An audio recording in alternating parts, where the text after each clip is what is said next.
this wonderful morning.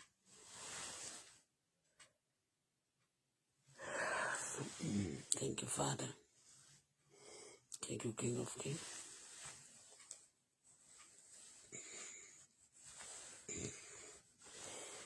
I'm confessed.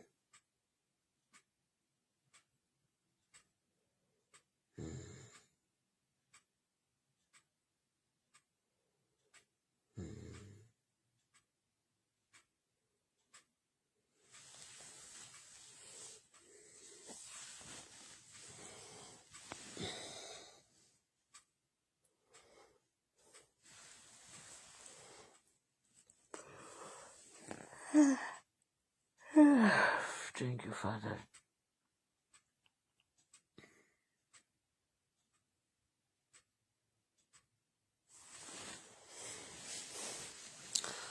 Alágbára lọ́lọ́run mi.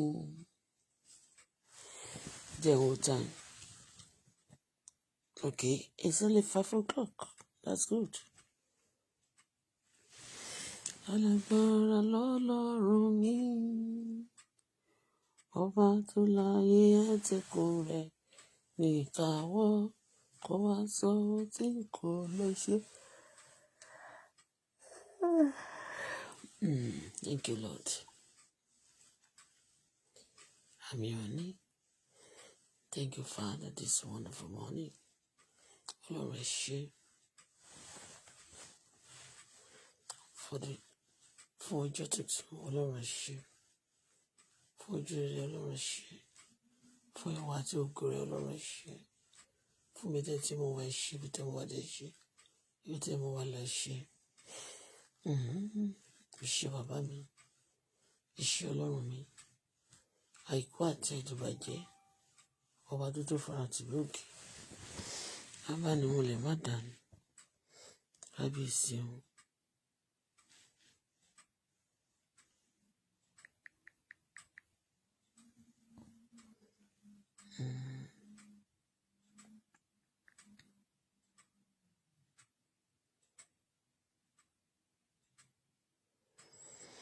Nínú gbogbo ẹ̀jẹ̀.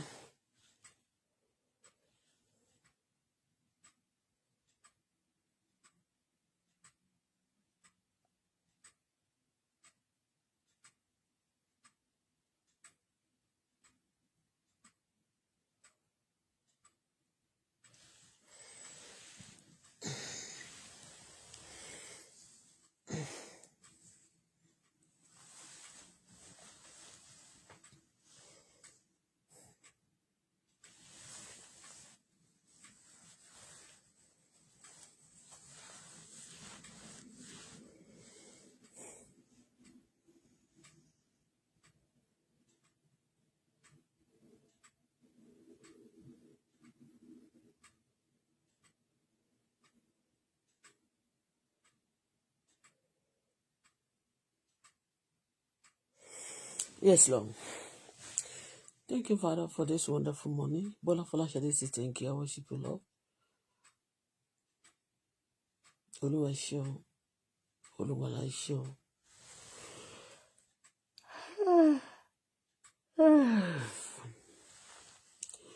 Right now in Nigeria is almost to 12. Yeah. No, 11 o'clock. 5 plus 6, 11. In some states here, already they are still 3 o'clock. In Canada, some areas. Also, we have various different times. Only in Nigeria, they have the same time.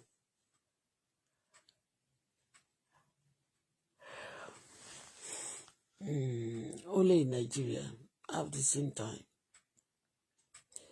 The people who are not using the same time, they are using the same conducts.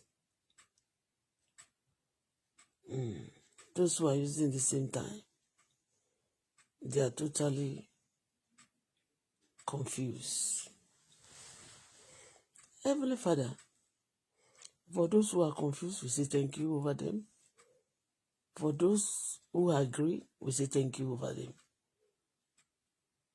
For those who are moving alone on their own, we say thank you for you on behalf of all of them. Thank you for my life. Thank you for my children. Thank you for the husband. Thank you for the friends. Thank you for the haters. Thank you for everybody. Thank you for the people we have come across. Thank you for the situation that suits us. Thank you for the one that had never suitable. Thank you, Daddy. Lord, we appreciate you for this morning. Please, Lord, fill me with your presence. Fill me with your power. Direct my tongue. Direct my brain. Direct my heart. In the name of Jesus, I pray right now for the power of God to lead this prayer, to lead this chat. Release the power. Take total control. Ban whatever we ban. Lose whatever we lose. Any man or woman that wants us to be bound. Any man or woman that wants us to be bound.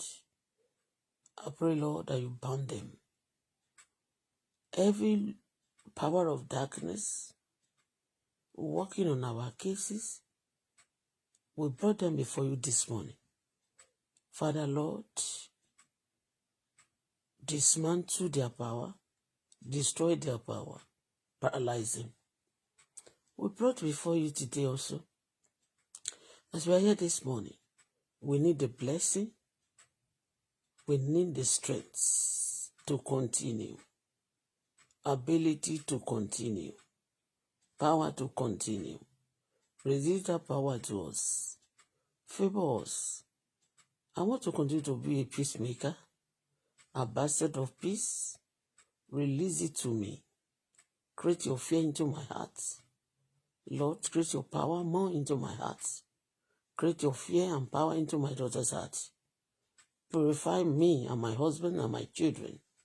All my well-wishers all over the world. Fight for us. In the name of Jesus. I pray, Lord, from now on, I come against spirits of confusion. Spirit of confusion. Spirit of fighting. You are not fighting wrong people.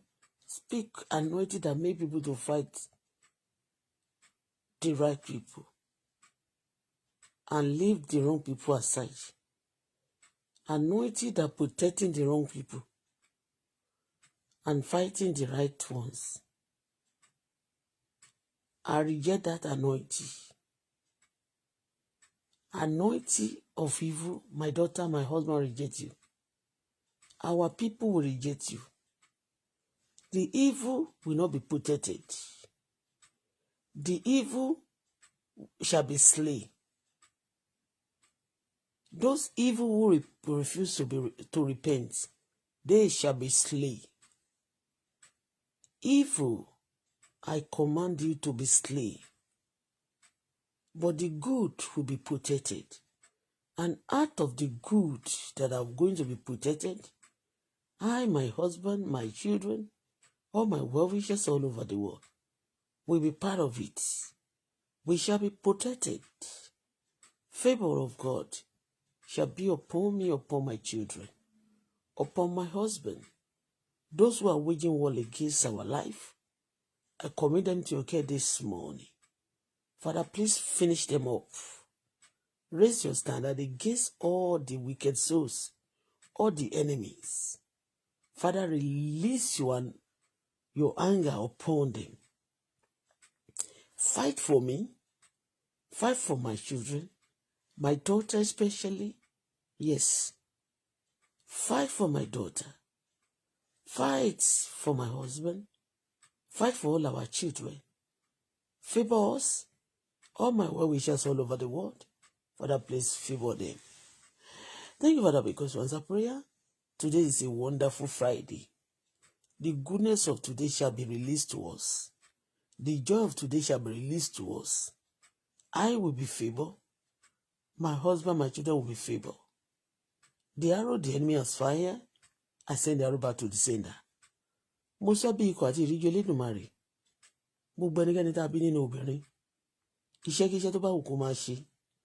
Bó jẹ́ iṣẹ́ àfààní, bó jẹ́ iṣẹ́ wòlíì burúkú ni, bó jẹ́ iṣẹ́ babaláwo ni, bó jẹ́ àwọn tó kàn tiẹ̀ mọ ọwọ́ padà láti máa fi ṣebi fún mi náà.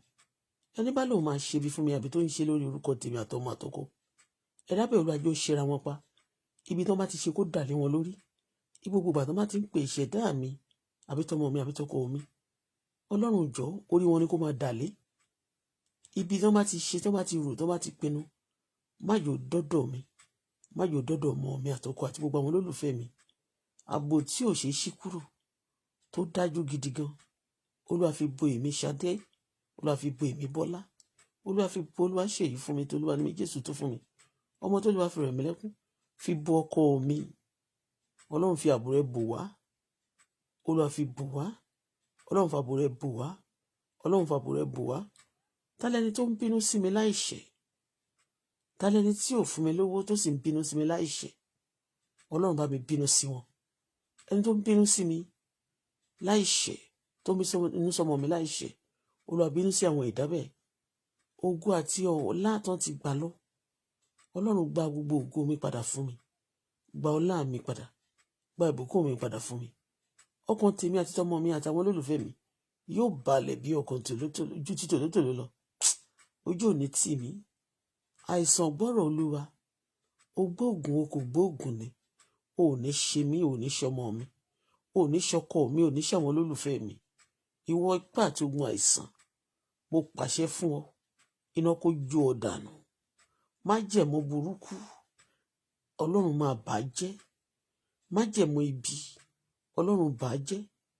Àwọn kòkòrò ajẹnirun tó máa ń jẹ ọlá ènìyàn, tó máa ń jẹ ògo ènìyàn, tó máa ń jẹ kádàrá ènìyàn, iná Ọlọ́run kó jó yín sọnù. Agbára yín kó bàjẹ́. Èmi di kò ṣeé jẹ fún ìkà ènìyàn. Ọmọ mi di kò ṣeé jẹ fún ìkà ènìyàn. Ọkọ mi di kò ṣeé jẹ fún ìkà ènìyàn. Ẹ̀yin olójú ibi àti olójú ìkà, mo gbàdúrà fún yín lónìí. Ẹ ṣí ojú kò lára tèmi Bọ́lá Fọláṣadé. Ẹ ṣí ojú kò lára ọmọ mi Sarah tó Olúwa ní mi Jésù tó fún mi. Olúwa ṣe é fún mi. Ẹ ṣí ojú kò lára ọkọ mi. Ẹ ṣí ojú kò lára gbogbo àwọn olólùfẹ́ mi. Ẹ̀yin olójú ibi olójú ìkà, abatẹnijẹ́, ẹ̀yin ìkà ènìyàn, apanisáyé, ẹpanisọ́run, ẹ ṣí ojú kò lára mi.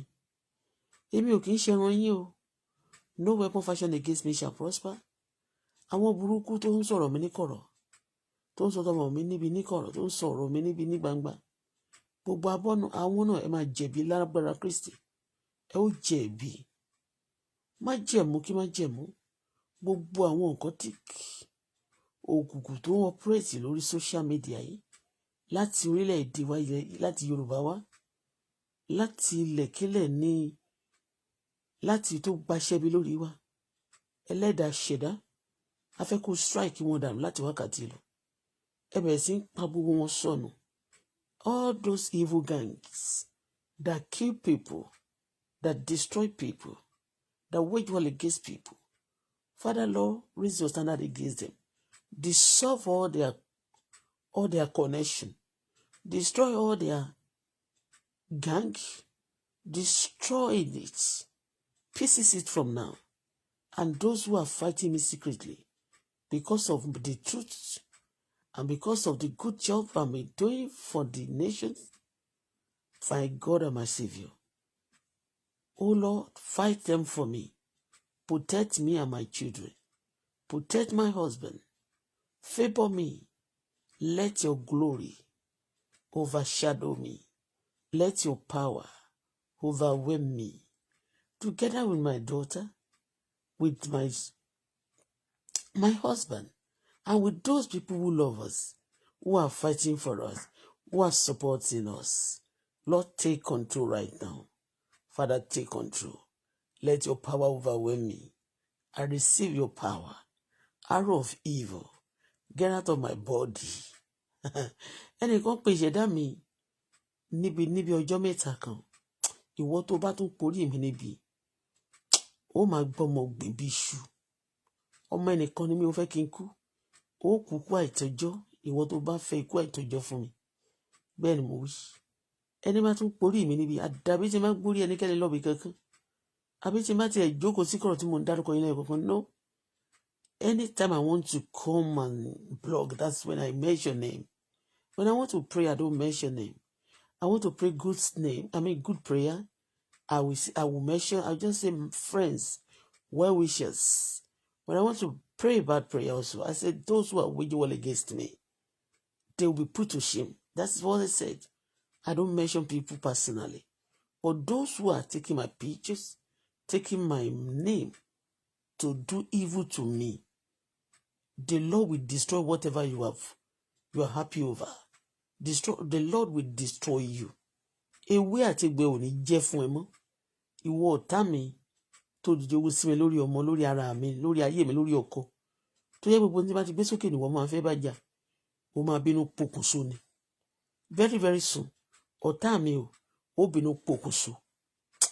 Gbogbo abínú ẹni, ayọnilẹ́nu, ìkà ayé, ìkà ènìyàn tó wà lórí ọ̀rọ̀ mi, lórí ọ̀rọ̀ ọmọ mi àti tọkọ mi, àti tàwọn olólùfẹ́ mi àtàwọn tó fẹ́ mi fẹ́rẹ̀. Ìwọ ìkà yìí, ó máa bínú pokùnso ni. Tálẹ́ni tó ń yọ ayé mi lẹ́nu, Ẹlẹ́dàá yóò yọ ẹ́ lẹ́nu. Tálẹ́ni tó ń bá mi jà, Ẹlẹ́dàá yóò bá ẹ jà. Gbogbo irinṣẹ́ tá gbé kalẹ̀ sẹ́, tá fi nà mí tẹ́lẹ̀ tí ò ti ronú kúwàdà. Tálá tó fẹ́ fi nà èmi àbọ́mọ mi, gbogbo yín pátá ẹ ó fọ́ sọnù. Ìwọ tó bá porí mi níbi, bóyá kándù ló máa ń tàn ni, bóyá ọwọ́ ló mọ̀ ọ́ yí padà, bóyá ògìdì ló mọ̀ ọ́ pè, bóyá àlùjọ ló mọ̀ ọ́ bẹ̀ níṣẹ́, bóyá ẹ̀mí wèrè ló máa ń rán kiri.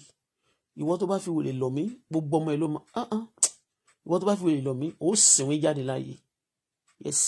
Ìwọ tó bá fi wèrè lọ́mọ mi, ó ya wèrè. Ìwọ tó bá gbàgbàdà ìkàdání sílé tó fi ń ṣe bí, tó bá jẹ́ orúkọ tèmi ló fẹ́ dá sí, ó kú ẹ̀sín, ó fi kú ikú ẹ̀sín jáde láyé. Ẹlẹ́dàá ṣẹ̀dá yóò pò ẹ̀mí rọ̀fọ̀. Gbogbo aṣọ tó wọ̀ tó ń dára lọ́rùn ẹ̀, ó dàbí àkísà lọ́rùn ẹ̀. Ẹlẹ́dàá ayé àti ọ̀run yóò bẹ̀ wà rẹ jẹ́. Gbogbo ẹnikẹ́ni tó bá fi wèrè lọ̀ mí, ẹnikẹ́ni tó bá tó rò pé yes àwa la ń ṣèkà fún ẹ, tó bá tún lò nígbà máa tún ṣèkà mí. Gbogbo yín tẹ bóòsì lágbára àfà burúkú, tẹ bóòsì lágbára wòlíì, tẹ bóòsì lágbára babaláwo àwọn ìkà ayé. Gbogbo yín pátá, Ẹlẹ́dàá tó dá ayé àti ọ̀run, tẹnikẹ́ni ò dá yóò ṣan orí yín máa pátá.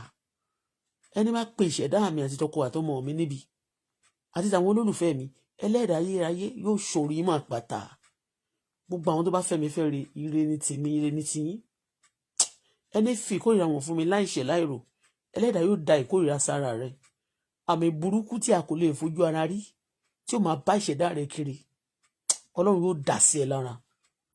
Gbogbo ẹni bá fọwọ́ bí mú ọ̀rọ̀ mi, tó fọwọ́ bí mú ọ̀rọ̀ ọmọ mi àtọkọ mi àtàwọn olólùfẹ́ mi, àbí fi mú platform mi, ìwọ ìdábẹ́, agbára rẹ̀ yóò bàjẹ́. Ẹlẹ́dàá ṣẹ̀dá yóò dojú tì ọ́. Bẹ́ẹ̀ ni, because ẹni tó bá ti gbẹ́kẹ̀lé Olúwa yóò dàbí òkè Síónì tí a kò lè ṣí ní ìdí. Yóò fi yẹ fún ìbí ìdí, bẹ́ẹ̀ ni kì yóò sì rẹ̀ wọ́n. Those who trust in the Lord can never be put to shame. I, Bola Folashade, I trust in the Lord.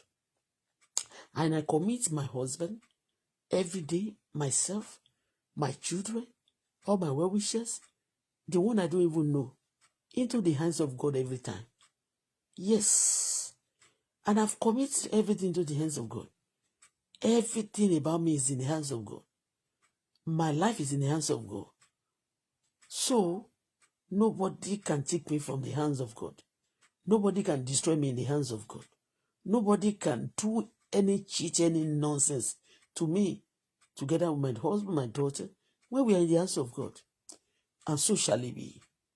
Bàbá mi àti Ọlọ́run mi, ẹ̀tọ́ mi dá, Olúwa gbà fún mi, Olúwa gbà fún mi, Olúwa gbẹ̀tọ́ mi fún mi, gbẹ̀tọ́ Sarah fún Sarah, àwọn ọmọ mi àtọkọ mi, Olúwa gbẹ̀tọ́ wa fún wa.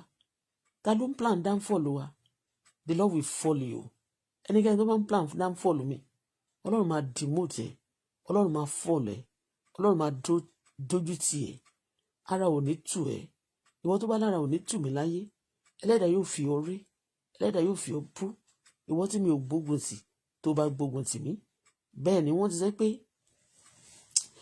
títí a máa fi kúrò láyé, ìwọ̀n àwọn tó ti kú wọ́n tún lọ́ta.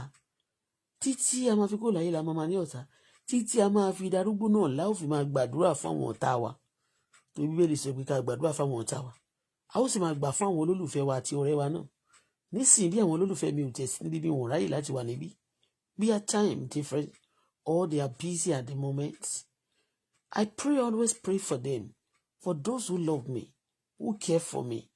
The Lord will care for you. The Lord will protect and guide you. But those who hate me, the Lord will hate you. Those who are waging war against me and my daughter, against all my well-wishers, the Lord will wage war against you. The Lord will frustrate you. Emi Bola Folashade, I will not be frustrated. My daughter will not be frustrated. My husband will not be frustrated. Listen and listen to all my well-wishers all over the world. You shall not be frustrated. In the name of Jesus Christ. Ẹ̀tọ́ mi lórílẹ̀-èdè Canada, Ọlọ́run gbà fún mi. Àwọn kan jókòó sí orílẹ̀-èdè Nàìjíríà. Wọ́n máa ní ẹ̀tọ́ wo ló ní? Èmi ọmọ Ọlọ́run tí mò ń gbàdúrà, tí mo gba Ọlọ́run gbọ́, tí mo sì ń ṣe dáradára. I said to God, I intercede for many nations, for my nation, for myself, for my children, for people I don't even know. Yes, and some people will sit down and say, kò sí nǹkan tó tọ́ sí ẹ. Ẹni tí ò ṣeré tí mo ṣe, ẹni tí ò ṣiṣẹ́ tí mo ṣe, tó ń fẹnu ẹ̀gàn sọ̀rọ̀ mi, ó máa jẹrà kú láyé ni.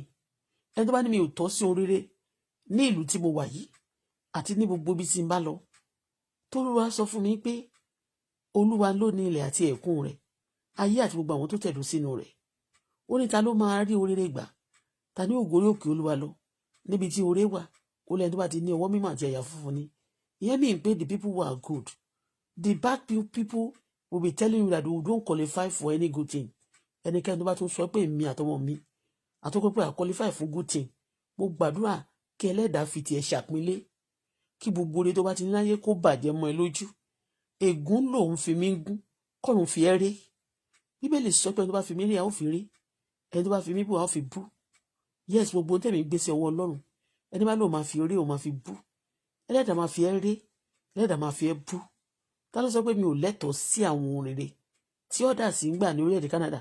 Bóyá àjẹ́ ni ẹni, èmèrè ni ẹni, oṣó ni ẹni, àbí ẹni cultism tó wù kí gbogbo orí ń pera yín. Because you are under all these dirty, devilish spirits. For you saying this bad thing to me, may Almighty destroy you. The Lord will raise his standard against you. Ìwọ àjẹ́ tó fẹ́ káàkàkú, tó fẹ́ káyé ẹ bàbà jẹ́, tó fẹ́ ṣẹlẹ́yà, tó fẹ́ kébi pa ikú, tó fẹ́ kó ṣẹlẹ́yà báyìí. Mo gbàdúrà fún ẹ. Ẹni o kò jáwọ́ lọ́rọ̀ mi kò gbójú.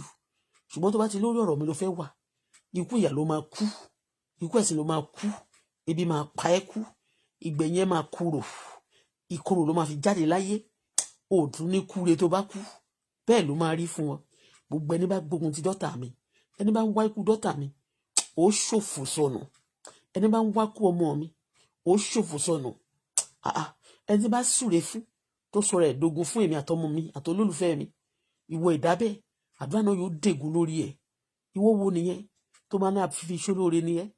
You that you always pay back with evil when they do good to you. Ìwọ àfi ṣólóore yẹn, Ẹlẹ́dàá gba orí ẹ̀ mọ́lẹ̀. Ikú oró ló máa kú sẹ̀. Gbogbo ìpàdé òkùnkùn, every evil cultism, kò sí good nínú cultism.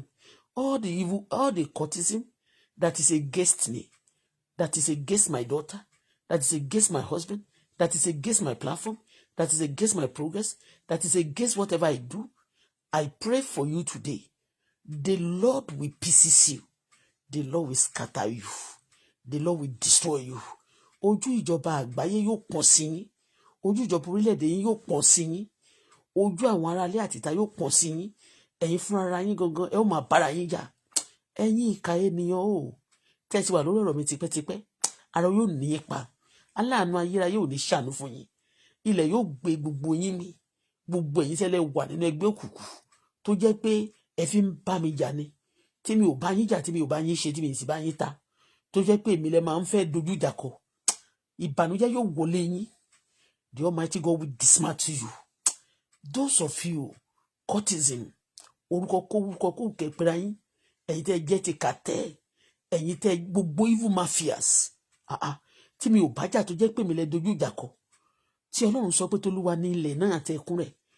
Tẹ́mi mọ̀ gbangba kiri pé ìkọlẹ̀ da ayé àti ọ̀run. Tẹ́ wá halẹ̀ mọ́ mi nítorí pé ẹsẹ̀ pé ní agbára ìkà. the Almighty God will pieces you. Agbára ńlá kan la fi da ibi tó ti wọ́n kọ́ fẹ́ kọ́lé ìjọba bẹ́ẹ̀ lè lòdì sí Ọlọ́run. There was a time that some people gathered themselves. They've been in existence. But to scatter them, to conquer them is to scatter them. Yes. When you want to conquer evil, is to scatter their meeting. When you want to conquer evil, don't allow them to stay by two. They have to go. Ìkọ̀kọ̀ ni wọ́n wáyé. Àwọn twins gan lọ lọ́tọ̀ọ̀tọ̀. But àwọn kan form caucus, wọ́n form chorus, wọ́n form gang, wọ́n form terrorism. Láti máa fi báwọn ènìyàn jà. Wọ́n jalè. They will take your things by force. If you talk, they kill you. They are the one killing. They are the one doing terrorism. And they don't want you to speak about it. They destroy good things. They destroy peace of community. They destroy peace of people. They destroy peace of nation. They cause commotion. They cause trouble. When people are sitting down, one of them will quickly, if they want to steal, maybe they are lacking at that moment, they go and throw some shade, some trouble into neighbor's place or to people they want to steal from. Now they will start giving trouble. I pray for all of you. I pray for all of you. You shall scatter those evil gang, those evil terrorists, you shall scatter. Those of you operating on social media, that you call yourself whatever gang, the Lord will scatter you. Gbogbo yín po, ẹ máa túká, àṣírí yín ò ní bò. Òkùnkùn níyín, kò sí wọ́n ṣe máa gbé òkùnkùn wá sábẹ́ ìmọ́lẹ̀ tí àṣírí wọn ò ní tú. Gbogbo yín po, àṣírí yín yóò tú. All your secret shall be exposed. Mari basata yaba. Gbogbo yín tẹ́ pera yín ní ìkà, tẹ́ máa ní ìkà níyín. Tẹ́ máa ṣèkà fún àwọn tẹ́ máa tún gbójú jáde face to face pé kí ni ẹni tẹ́ ṣe fún fẹ́ ṣe. Tẹ́ máa béèrè pé kí ni ẹni náà fẹ́ ṣe. Òru là ń ṣèkà lágbọ́. Ẹ sọra yín di ọ̀sán gangan là ń ṣèkà. Gbogbo yín pátápórogodo tẹ́ yọ ayé mi lẹ́nu tó jẹ́ ìkà. Ọ̀run písìsì yín. Ẹlẹ́dàá fún gbogbo yín palẹ̀. The Lord destroy you. From now, the Lord destroy you. Àṣírí yín ò ní bò. Ẹ̀yin tí ẹ ń fi èèyàn ṣe ètùtù ayé. Those of you using people for sacrifice. You call yourself important personality. You call yourself after killing people's children. And you want your children to be alive. When you pray, they say it's cursing children. I will curse any evil children. Anybody that says is young and they choose to be a killer, you are evil. You must die. If you are old and you choose to be using people for rituals, you must not live. The Bible says, suffer not the witch, the killer, the terrorist to live. Yes, those of you be against me because I try to say no to killing and terrorism, and you against me for that. You shall die. You will not live. The Lord will pieces you. Those of you against me, against my husband, against my children, against my daughter, against my children, the Lord will destroy you. Yeri baba sakatayaba, mangada bo sotayaba, gbogbo ìmùlẹ̀ tí ẹ gbé kalẹ̀. Some cultism, they will tell themselves, they give gun to some child to go and destroy their parents. They will give some parents that are demonic. They give them some authority. Go and use it against your children. And wọ́n kàn máa sọ wípé, let me put it this way. In tó bá dájú nínú oúnjẹ in táwọn àjẹ́ bá ní, wọ́n máa yọ lẹ́nu. Wọ́n ní kò gbọdọ̀ stable láyé. Àwọn èmèrè, wọ́n máa yọ̀yàn lẹ́nu. Torílẹ̀-èdè bá fẹ́ dára, wọ́n máa ba gbogbo ẹ̀jẹ̀. Wọ́n dẹ̀ láwọn fẹ́ máa wà nílùú. Bible also commanded us, and you can also support it, that suffer not the evil to live. Anybody practicing evil, he doesn't qualify to live. Anybody that is not creating business, all this terrorism, they don't have business. They only terrorize people. When you are planting, when you want to build a home, or you want to build a nation, you want to build your country, they destroy it. They are destroyer. You destroyer, you wicked souls, you gang of evil, you shall not stand. The Lord will break you to pieces. You are so many in my country. You are so many in Nigeria, especially Yoruba land. Ọlọ́run yóò fọ́ yín tútù. Ó lè kóra yín jọ pọ̀ ní tòótọ́. Ẹgbọ́n tí Ọlọ́run sọ, kẹ́ bá lè mọ̀ pé èmi kọ́ ni mo against yín. kẹ́lẹ̀ mọ́ pé ọlọ́run ló against yín. It is time. Ó la ó bá àjàgà náà kúrò. A ò ní gbé kọ́, a ó fọ́ dànù. Gbọ́ nǹkan tọ́lọ́run sọ. Ó ní tẹ́ bá kóra yín jọ pọ̀ ní tòótọ́. Ó ní ṣùgbọ́n tí kì í ṣe nípa tèmi, tí òun ṣe ìpele lẹ fi ń ṣe, tó jẹ́ ìkàlẹ̀ fi ń ṣe. Ó ní a ó fọ́ yín tútù. Mo gbàdúrà fún gbogbo yín, ẹ̀yin cultism tẹ́ kóra jọ pọ̀, tẹ́ ń da ayé àwọn èèyàn láàmú, tẹ́ ń da orílẹ̀-èdè láàmú. Gbogbo cultism tó ń pa ènìyàn, ìkúnlẹ̀ abiyamọ kan. Kò sí abiyamọ tó bá bímọ, kì í ṣe àwọn tó ṣe surrogacy, tó lóyún. Somebody pregnant for a woman to carry a 9 month journey baby, and some people will be killing them as if they are killing chicken. Ẹ wá lẹ fẹ́ dúró, you will not stand. Bíbélì sọ fún wa, ó ní ẹ ó kóra yín jọ pọ̀ ní tòótọ́, ṣùgbọ́n kì í ṣe nípa ìfẹ́ Ọlọ́run. Iṣẹ́ tí Ọlọ́run ṣe lẹ̀ ń bàjẹ́. Ọlọ́run yóò pa yín. Èyí tó bá lóun ò ní tú yín ká, ìjọba Nàìjíríà ò ní sinmi. Ọ̀dì tó bá tú yín ká, they will declare all of you terrorists. You destroying life. You killing children. You killing old. You killing young. You are a killer. The Lord will he will destroy you. The Lord will destroy you. Mo gbàdúrà fún gbogbo ọkàn àwọn alágbára orílẹ̀-èdè apàṣẹ orílẹ̀-èdè Nàìjíríà. Wọ́n máa ń pa èèyàn ní Nàìjíríà. Àwọn èèyàn máa ṣe cultism, àwọn ló ń lọ pátì kiri, àwọn ló máa ń yọ̀ kiri, àwọn ló máa ń ṣe ohun tó wù wọ́n. They will now, oh God, Baba, wọn ò ní àwọn orílẹ̀-èdè Nàìjíríà, ìjọba Nàìjíríà will be mad at all the cultism. They will be mad at them. They will dissolve them. If they refuse to dissolve them, ẹni ìjọba tó bá ẹnikẹ́ni tó bá jẹ́ cultism tó wà nínú ipò, tó bá lóun ò ní dissolve àwọn gbogbo àwọn cultism yẹn, tó lóun ò ní disturb, òun ò ní dissolve wọn. Ọlọ́run fúnra yín ẹ dissolve òun gan náà. Yérìbá Santa Yaba. Ọlọ́run ẹ̀yin lẹ sọ, ẹni tó bá tó àkókò kan, a ó bọ́ àjàgà náà kúrò. Àwọn tó ti ru àjàgà, wọ́n mọ̀ pé àjàgà ò rọrùn. Torí bẹ́ẹ̀ ni Bíbélì ṣe sọ, ó ní gbogbo ẹ̀yin tẹ́ ẹ wà nínú àjàgà ayé, ó ní ẹ wá sọ́dọ̀ mi. Ẹ wá o, ẹ̀yin tẹ́ ń ṣiṣẹ́. Àwọn cultism wọ́n máa jẹ́ kó ṣiṣẹ́, wọ́n á sì jẹ́ kó máa ṣiṣẹ́. Àwọn ìka ènìyàn, wọ́n á fẹ́ kó máa labor, kó máa jèrè kankan. Wọ́n á kóra wọn jọ pọ̀, wọ́n á máa yọ ayé ènìyàn lẹ́nu. Gbogbo ẹ̀yin cultism, you will be dissolved. Ní orílẹ̀-èdè Yorùbá yẹn, gbogbo àti Ìgbò tó ń ṣe cultism, you are eating people. Ẹ̀yin lẹ ń pààyàn, ẹ̀yin lẹ ń jẹ̀yàn, ẹ̀yin lẹ ń ba business yẹn, ẹ̀yin ni fraudsters, ẹ̀yin lẹ ń ṣe gbogbo ẹ̀. You stand on that cultism to destroy things, to destroy peace, to destroy lives, to kill people. You do nígbà tó dé stage kan, ẹ máa tún fẹ́ jẹ wẹ̀, ẹ máa ní lọ pàyà ẹ̀ á lọ pa bàbá ẹ̀ wá lọ pa. Lọ pọ ọmọ yẹn á lọ pa, lọ pàbúrò yẹn á lọ pa. Ẹ wá ń fi gáàngì yín ṣe búburú. Ẹ ò ní dúró. The Lord will not allow you to stand. You will not stand again. It is time for you to be dissolved and to be destroyed. You shall be destroyed.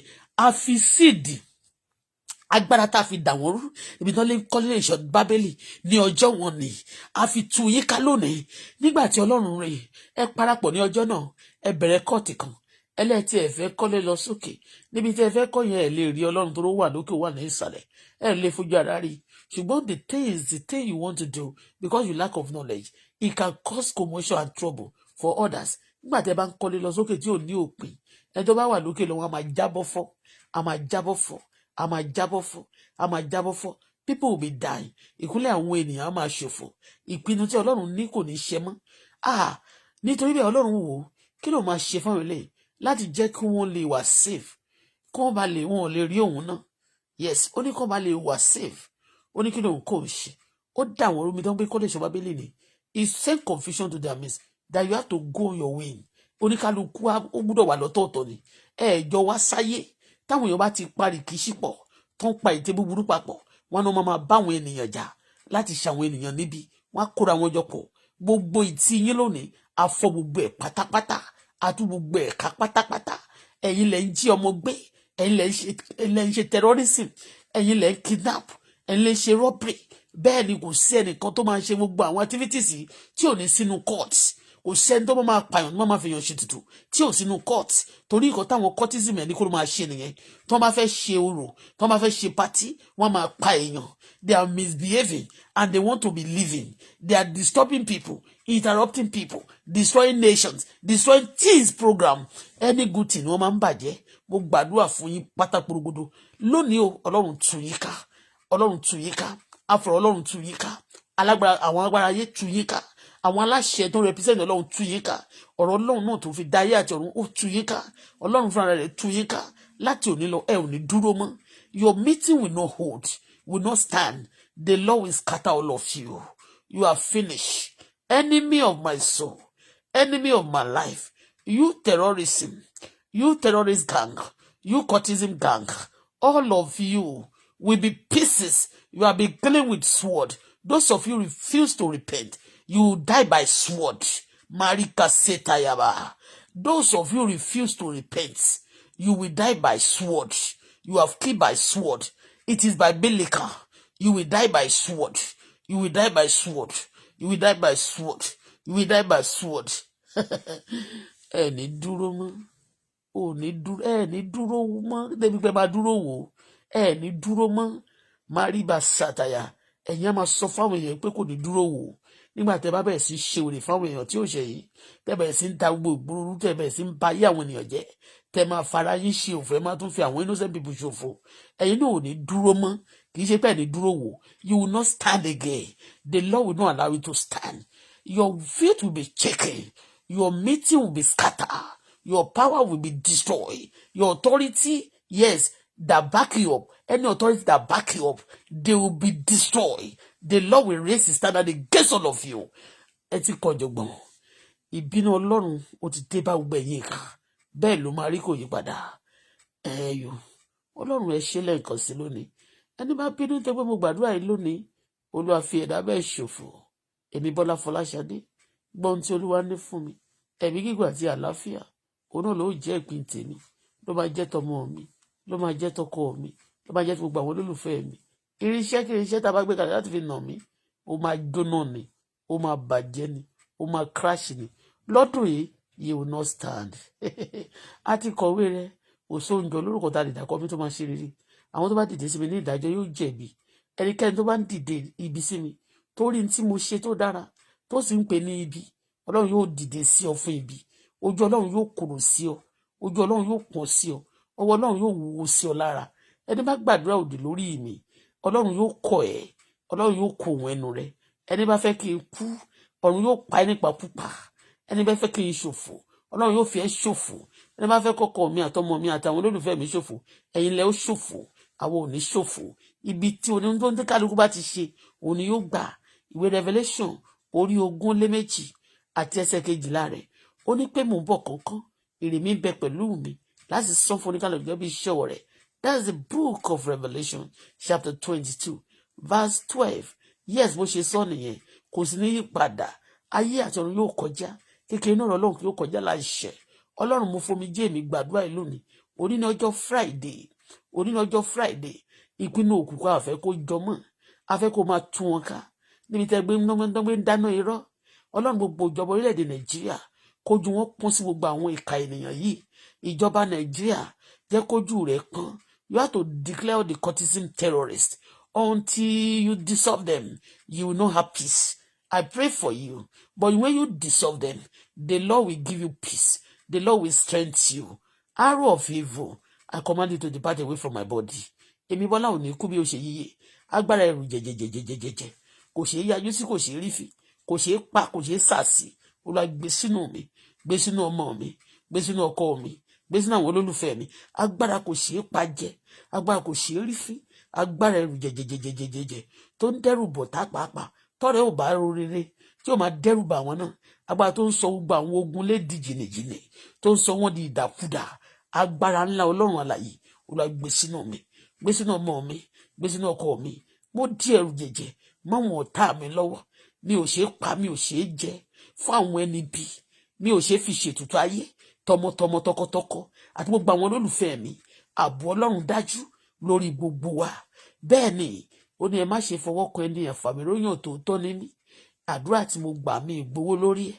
Nígbà tó bá yẹ kí n rìn láàsì náà máa pray fún àwọn ènìyàn. Nítorí pé mo wà àlàáfíà orílẹ̀-èdè mi.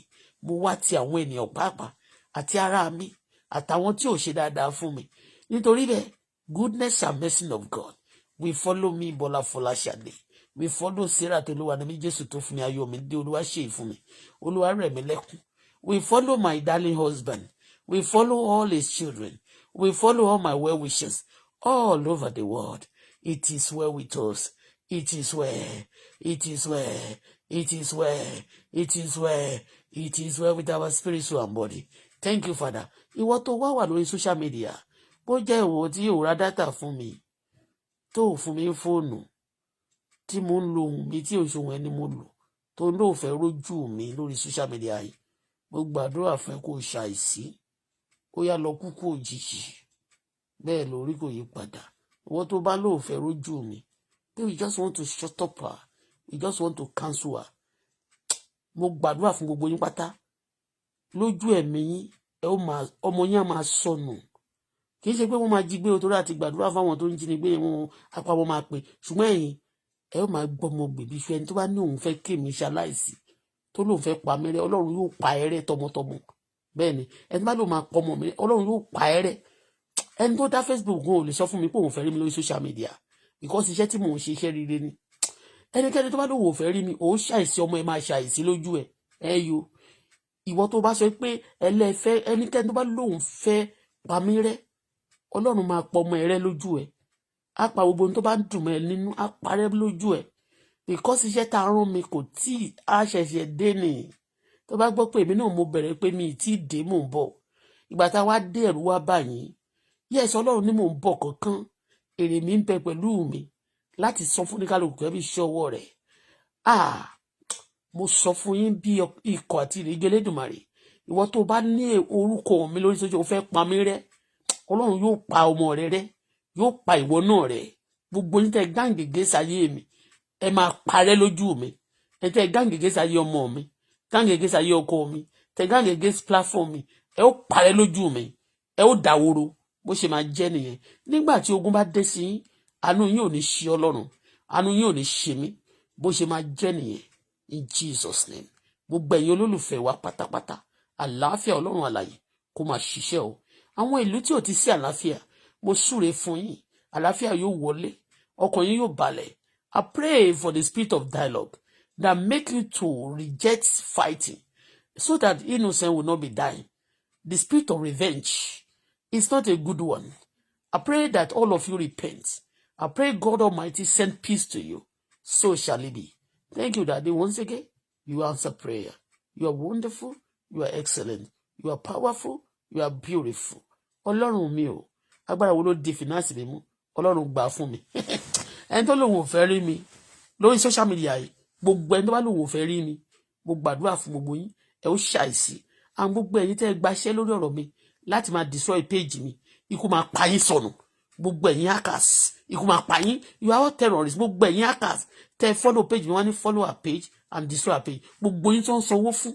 Àtẹ̀yin tẹ́ gbowó àtẹ̀yin tẹ́ sanwó láti bà page mi jẹ́. Ẹ máa ṣàìsí. Ikú máa gbé yín pa. Ẹ ò ní dàgbà. Bẹ́ẹ̀ lórí kò ní padà.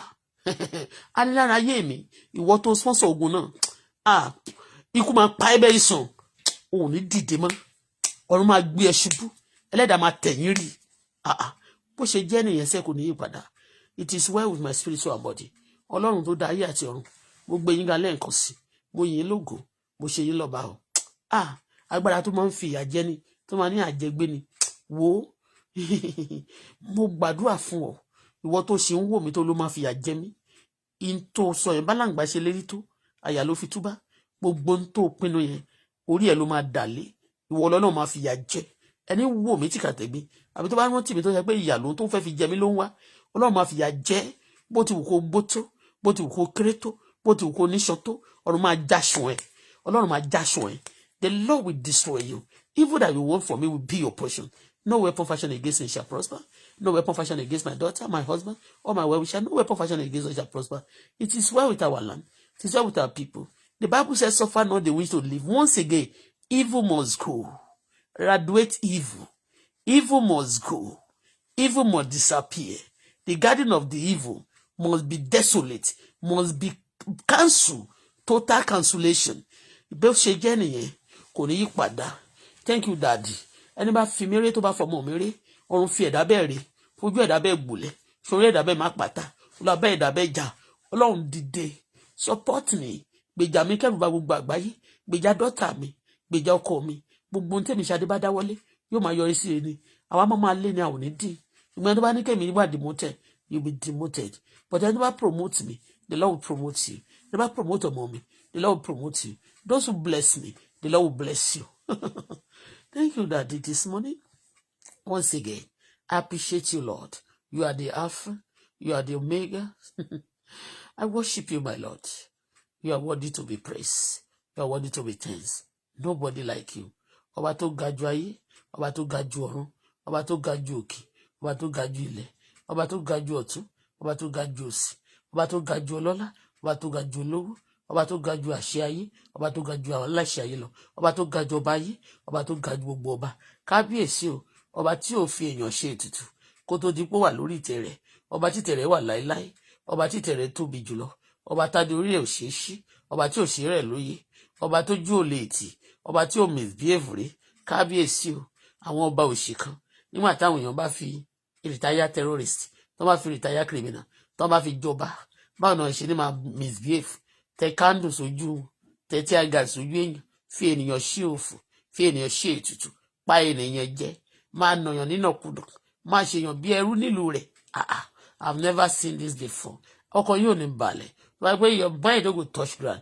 Mi ò dárúkọ ẹnikẹ́ni ṣùgbọ́n ìka ènìyàn lábáwí nínú ohùn mi tí Ọlọ́run ń gbénú mi, ohun tó ń jáde látẹnu mi tí Ọlọ́run ni kì í ṣe tèmi.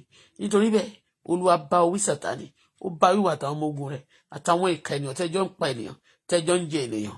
Bó ṣe jẹ́ nìyẹn kò ní í padà. Wọ́n ní suffer not the wicked to live.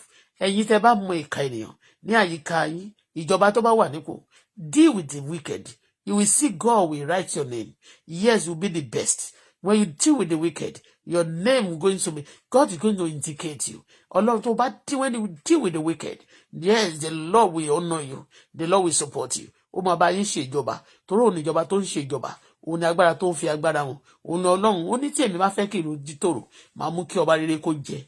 Bẹ́ẹ̀ ni, you have to make yourself a good ruler, a good commander for you, for your name to be written well. Yes, the evil, when you strike the evil, they will flee from you. But when you pamper them, they will kill you. I refuse to pamper demon. Yeriba Satayaba. If I pamper the demon in my household, they will finish me off for a long time. But I never pamper demon. Some demonic people, they against me. When I talk about demon, when I talk about the people who are demonic in my home, they say, talk about this. I have no regard for the people who are demonic, because the demon in there, give me no regard. They give my God no respect. I will give them never respect. I will bring them down. Nobody that do evil to me, that refuse to repent, that God will not bring down, the Lord will bring you down. The Lord will expose you. Ogun tó jọjọ́ orí rẹ̀ yóò dé bá ọ. Ogun tó máa gbé ọ mì yóò dìde sí ọ. Bó ṣe jẹ́ nìyẹn kò yí padà. Ọlọ́run ẹ ṣe lẹ́ẹ̀kan sí. Èmi Ṣadé mo dúpẹ́ ọ. On behalf of my wonderful daughter and also wonderful people, the husband and all the people, good people in my life, and those who want me to smile, those who want me to be okay, the Lord will make you okay. The Lord will strengthen you. You will be powerful. It will make your hand stronger than your enemy. You will be stronger than your enemy. Shade, Bola Fola Shade, you will be stronger than your enemy. My children will be stronger than their enemy. Especially to Luwa Nimijesu to for me. Oluwa She, your Montuluwa Fremeleku. You will be stronger than your enemy. You will be stronger than your enemy. Those who mock you, wọ́n máa di mọ́kà, wọ́n máa di ráàgì, wọ́n máa dìkúlẹ̀, wọ́n máa wẹ̀wọ̀n, wọ́n máa kúkú yà, wọ́n máa kúkú òjijì. Bó ṣe jẹ́ nìyẹn. Gbogbo ẹ̀yin tẹ́ fẹ́ràn mi, ẹ̀yin olólùfẹ́ mi káàkiri àgbáyé, you are safe. Mi ò mọ̀ yín o, ṣùgbọ́n the Lord will save you. The Lord will save me. We save our children, save our husband, save our wives, save all the things that we do. Everything we have committed into that wonderful hands of God shall be saved forever. We shall be saved permanently. It is well with our spiritual body. The joy shall be our portion. In Jesus' name, you cry no more. Even when you shed tears, it shall be your praise of God. It shall be to thank God. It shall be of joy. Bó ṣe máa jẹ́ nìyẹn, ẹkún ìbànújẹ́ ò ní sùn. Wọn ò ní bọ́ bàtà ọ̀fọ̀ sẹ́nu ọ̀nà ilé mi. Ilé mi ò ní gbà bàtà ọ̀fọ̀. Ọ̀fọ̀ ò ní ṣẹ̀ mí lórí ọmọ, kò ní ṣẹ̀ mí lórí ọkọ. Ọ̀fọ̀ ò sì ní ṣọkọ mi lórí mi. Lákòókò yẹ ẹ̀mí gígùn ni Ọlọ́run fi fún mi. Ló ṣèlérí fún wa. Only with long life and prosperity will he satisfy me, my children, my husband, all my well wishes, and show his mercy. We shall live to see the mercy of God. We shall live to see the goodness of God. Bó ṣe jẹ́ nìyẹn sẹ́, kò yí padà. Ọlọ́run ẹ ṣé. Ayọ̀ ọ̀tá lánàá, ó máa dẹkún lónìí ayọ̀ yín lónìí yóò dẹkún lọ́la gbogbo ẹ̀yin ọ̀tá mi ẹ̀yin anilára ẹ̀yin apanilẹ́kún ẹ̀yin abatẹnijẹ́ ẹ̀yin adigunmọ́ni báyé olótìtọ́ jẹ́ tẹ máa lẹ fi òtítọ́ ẹ máa tọ́jú òtítọ́ pamọ́ ẹ máa bá òtítọ́ jà ẹ máa tọ́jú irọ́ pamọ́ gbogbo yín pátá Ọlọ́run máa ṣèdájọ́ fún yín bẹ́ẹ̀ ṣe lé bẹ́ẹ̀ ṣe ń ṣe láyé ọ̀run yóò sàn fún yín jù bẹ́ẹ̀ lọ bó máa ṣe jẹ́ nìyẹn lẹ́ẹ̀kan sí Daddy me I can't thank you enough for this morning receive my praise and thanks èmi ṣadé o mi ò ní kúkú kan bí o ṣe yí ènìkémi kí ó yẹ mi ò ní ya wèrè ìwọ tó bá fi wèrè lọ mí ìwọ tó lágbára nílé mo sọ́lẹ̀ nǹkan sí ẹ tó ń dánwò Ọlọ́run agbára yẹn kò ní jẹ́ fún ẹ mọ́ ibi tó bá porí mi sí yóò máa ṣẹlẹ̀ lórí ẹ tó bá fẹ́ kí n kú ó bọ́mọ gbè tó bá fẹ́ kí n ya wèrè gbogbo ọmọ ẹ àti ìwọ ó ya wèrè ẹ máa sínwó ikú ni ẹ máa sínwó ikú ni gbogbo ẹ̀yin ọ̀tá mi ẹ lọ sínwó dànù ẹ máa sínwó physically ẹ máa sínwó spiritually in Jesus name I pray amen. Thank you, Daddy mi. Ọlọ́run mi ẹ ṣé, olùgbàlà ẹ ṣé, ayérayé ẹ ṣé, ẹlẹ́dàá ẹ ṣé, aṣẹ̀dá ẹ ṣé. Gbogbo cortism yẹn pátápátá they have to be dissolved. Be dissolved. Gbogbo ẹ̀yin cortism, the cortism dey go and be stealing children, doing many bad things in our society. Àti pé kò sí ìjọba rárá. What an insult. It's a taboo for somebody to be doing for taboo ni. Taboo. Gbogbo cortism pátá. In Yoruba land, you must be dissolved. Gbogbo yín cortism tó kù, you must be dissolved. Yes. Peace must reign. The cortism will never allow you to have peace. They will never allow you to, yes. They will never allow you to have peace. They will never allow the country to grow. Yes. Because cortism will not finger. Unless you repeat here, àwọn politicians náà tó bá wà ní country, wọ́n á jalè.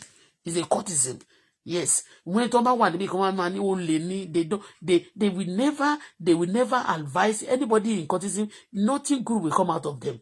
If you want to do good, they will tell you, some people will be commanding you, we don't do good. We put people in bondage. No, that is not the plans of God concerning us. The plans of God concerning us is of good, not of evil.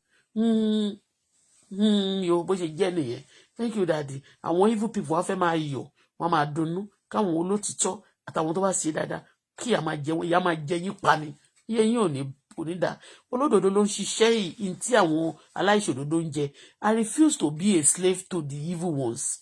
I refuse to be a worker to the evil ones. I refuse to beg for food when I'm doing right thing. When you are doing right thing, I say pé ó lè ró gbà ń bẹ́ o gbogbo ẹni bá tún sọ pé mi ò ní rówó gbogbo ohun tó bá ní láyé yóò máa jóná tán mi gbogbo ohun tó bá ní láyé yóò bàjẹ́ lójú ẹ ẹni bá tún fi ohun burúkú sọ tèmi sọtọ mọ́ mi bí mo ṣe ṣiṣẹ́ tó láti mo ṣe dáadáa tó láyé wọ́n sọ pé ìyà máa jẹ mí ìyà máa jẹ pa kò ṣe pé ìyà máa jẹ lásán máa tún jẹrà kú aburú máa dé báyìí ìṣẹ̀lẹ̀ burúkú tábà mi yóò máa ṣẹlẹ̀ sí ayé yín ni bó ṣe máa jẹ́ nìyẹn kò yí padà iṣẹ́ Ọlọ́run ni mo ṣe lónìí o òrùn ọmọ oníṣẹ́ fàyàtì òrùn ọmọ oníṣẹ́ bá ṣe ọba tó ga jùlọ ọba tó lágbára jùlọ let me move from strength to strength from glory to glory from power to power ẹni bá mi ṣe competition Ọlọ́run jó kúkú yà ẹnikẹ́ni tó bá mi ṣe competition tó yẹ pé you just want to bring me down by that competition wàá kúkú yà ẹni bá mi ṣorogún pàápàá Ọlọ́run máa da ìsùn sáyé ẹni. I don't do competition with people. I do my own. When I see things, even what about me, I don't want to I don't want to join it. I don't like it. I don't do competition with anybody. I go my way. I do my things. Just me ò fẹ́ láti máa bring it down because this competition just to bring people, they gather themselves to bring it down. Kò sí nǹkan tó lè lọ ṣe ó ṣe dáadáa wọ́n máa ní kò dáa wọ́n máa bring it down. Ìwọ tó ń ṣe bẹ́ẹ̀ fún mi tó wọ́n organize láti máa bring me down, the Lord will bring you down. Shame will be your portion forever. Ó ṣe máa jẹ́ nìyẹn. In your time ẹ máa fall by disgrace. You eat in disgrace, you sleep in disgrace, you wake up in disgrace. Bẹ́ẹ̀ lórí kò ní ìpadà. Ọlọ́run ti bínú sí yín finally in Jesus' name. Amen. May the grace of our Lord Jesus Christ, may the grace of our Lord Jesus Christ, love of God, fellowship of Holy Spirit be with us now forevermore. Amen. Surely goodness and mercy, success and favor shall follow us all the days of our life. We shall dwell in the house of the Lord forever and ever. Amen. We shall be like a tree planted by the riverside that bring forth in the fullness season. Our leaves shall never wither. Whatever we live shall prosper. The name of the Lord is a strong tower. They are sure unto their save, myself, my daughter, my people, my husband on the tree. Over where we are all safe in Jesus' name. As much as surrounded Jerusalem, O God Almighty, surround our life with blessing, with favor, with good and with testimony of power, with oaths of heaven, with flames, word of with flames for the fire in the head, both now and forevermore. Amen, amen, amen, in Jesus' name. Say hallelujah, hallelujah, hallelujah, hallelujah, hallelujah, hallelujah. I saw you last year to watch what? I will rise and shine. My light has come. Bola, rise and shine. Your light has come. Rise and shine. Your light has come. Rise and shine. Your light has come. Isaiah 60 verse 1. Revelation is coming quickly. His reward is waiting to pay back everybody according to whatever you sow, whatever you've done. Olúwa, sọmílẹ̀ sọ̀rọ̀ tí mo ṣe o. Má jẹ́ ń jẹ̀bi lórí orí o. Wọ́n lọ lórí òkè pé ó la jẹ́ kémi pẹ́. Ẹ̀mí gígùn àti àlàáfíà ní kémi fi lólé ayé mi àti tó kọ́ àtọmọ mi. Bó ṣe jẹ́ nìyẹn. Bye for now. Good morning. Talele tó sọ̀rọ̀ yìí.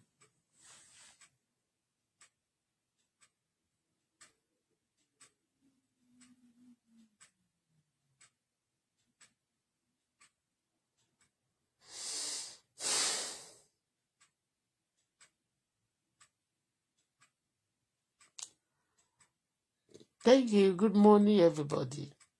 God bless you. Thank you so much. Happy Friday. This is a wonderful Alaji Aleyu Bobo. Only good morning, my dear arrow lady. Thank you. I give the thanks to God. God is a bit that strong. My dear arrow lady. Strongest. God is stronger than the strongest. Yes, all glory be to God. Lady, beautiful lady, and hardworking lady, live a great day. Have a great day. Thank you. God bless you. And Remileku Adeleye, only good morning. Good morning to you too. God bless you. Have a wonderful day. Appreciate. Inú wa yóò dùn, inú yóò dùn, ọkàn yóò balẹ̀. Remileku, Ọlọ́run yóò rẹ̀ lẹ́kùn. Yes.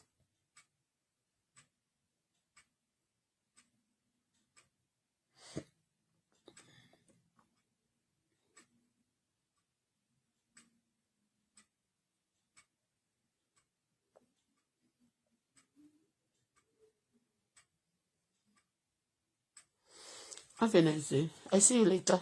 Bye.